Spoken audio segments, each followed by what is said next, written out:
कहानियाँ यादों की में आपका स्वागत है। प्रस्तुत है मेरी आज की कहानी अधूरेपन का एहसास।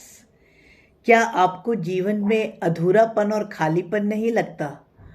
वर्मा जी के पूछने पर रावत जी ने सिर हिलाते हुए कहा, बिल्कुल भी नहीं। परमात्मा के राज में सिर्फ खुशी और पूर्णता ही है। ये तो नज़र का फेर है या कि नज़रिए का, कि जीवन में सब कुछ अधूरा अधूरा ही लग रहा है।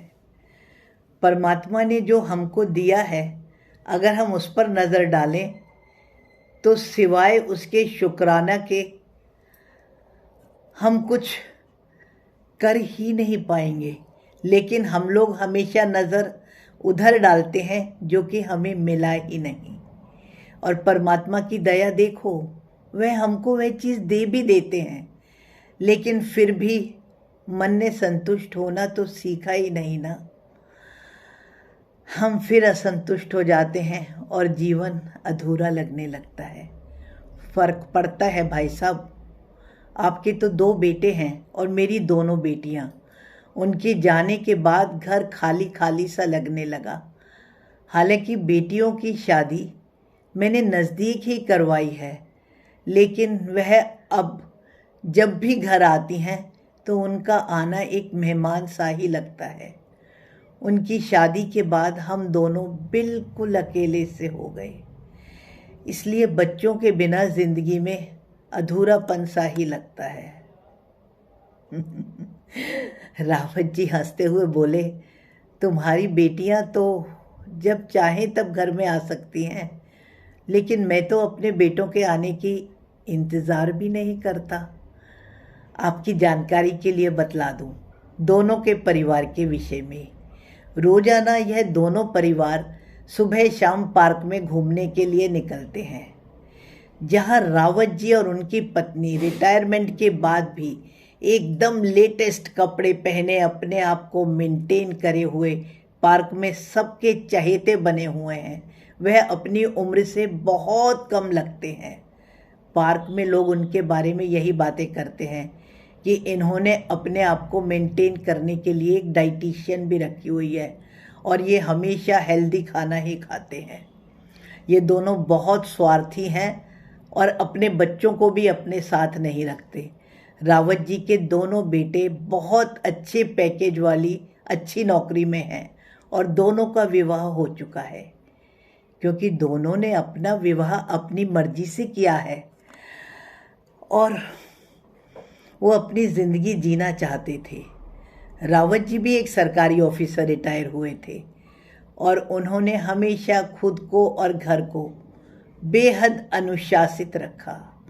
घर में कब क्या और कैसे खाना है और हर चीज़ सलीके से कैसे रहेगी, ऐसा ध्यान रखने में उनकी पत्नी का कोई सानी नहीं था।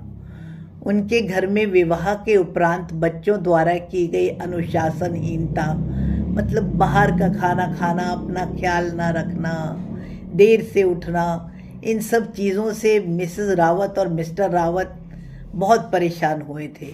इससे पहले कि कोई भी बात बढ़े, रावत जी ने अपने बेटों को उनकी तरह ज़िंदगी बिताने के लिए अलग फ्लैट लेकर रहने को कहा। उनके जाने के बाद दोनों अपने आप को पार्क में घूमने और बहुत से समाज सेवा इत्यादि के कार्यों में ही व्यस्त रखते थे। इसके विपरीत वर्मा जी की 2 बेटियां थीं, जिनका विवाह उन्होंने घर के पास में ही कर दिया था।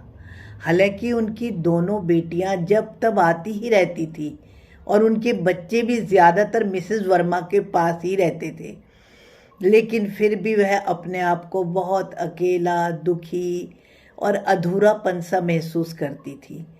पार्क में आते हुए भी उनके चेहरे से उदासी स्पष्ट झलक रही होती थी। अभी तो उनकी इतनी उम्र भी नहीं थी जितने कि वह दोनों वृद्ध लगते थे। वहीं रावत जी से मिलकर सबका उत्साह दोगुना हो जाता था और वर्मा जी से लोग कन्नी काटते थे। भाई, परेशानियां तो अपने घर में ही सबके बहुत हैं। लोग पार्क में फ्रेश होने आते हैं, ना कि परेशान होने। उस दिन जब वर्मा जी और रावत जी दोनों साथ में बैठे और वर्मा जी ने जब अपने अकेलेपन और अधूरेपन का जिक्र किया तो हंसते हुए रावत जी ने बोला, परमात्मा की सृष्टि में ना तो कुछ अकेलापन है और ना ही अधूरापन। हर आदमी स्वयं में संपूर्ण है। सब इस दुनिया में अकेले ही आए हैं और अकेले ही जाएंगे। ये जो बीच का समय है ना, इसमें हम सब मिलते हैं और खुशी होंगे या कि दुखी, यह हमारा अपना नज़रिया है। आपको जहाँ कोई भी अपना नहीं लगता, मुझे तो आप भी अपने ही लगते हो। मेरे बच्चे भी अलग रहते हैं, लेकिन मैं खुश हूँ, वे अपनी तरह से जी रहे हैं। हालांकि मैं उनके इस तरह की अनुशासनहीनता को पसंद नहीं करता, लेकिन वे खुद भी अच्छे से रह रहे हैं। ठीक है, इस बात को सोचकर ही मुझे गर्व होता है। अकेले तो हम भी हैं। इसके विपरीत आपकी लड़कियां तो जब तक आपके पास आई ही रहती हैं। यह कितनी अच्छी बात है कि समीप रहने के कारण आपकी अपनी बेटियों से दूरी भी नहीं है। आप अपनी जिम्मेदारी अच्छे से निभाकर मौज भी कर सकते हैं। यह सिर्फ नज़रिए का ही तो फ़र्क है। ज़रूरत पड़ने पर इस समय चाहे कोई भी बच्चे हों, फुर्सत तो किसी के पास भी नहीं होगी। वह सब तुम्हारे लिए अटेंडेंट ही तो रखेंगे। इसलिए अपने स्वास्थ्य का ख्याल रखिए। कहकर रावत जी हंस पड़े। परमात्मा की सृष्टि में हर चीज़ संपूर्ण है। सिर्फ हमारा मन ही तो है जो उसे अधूरा बताता है। शायद रावत जी सही तो कह रहे थे। दोनों की परिस्थितियां कमोबेश एक सी ही हैं, लेकिन दोनों के ज़िंदगी जीने के नज़रिए ने उन दोनों के जीवन में कितना बदलाव ला दिया था ना। धन्यवाद जी। मेरी कहानी सुनकर आपके मन में कोई विचार आए तो कृपया कमेंट्स के द्वारा सूचित करें और मेरे चैनल को पसंद आने पर लाइक और सब्सक्राइब भी करें। धन्यवाद।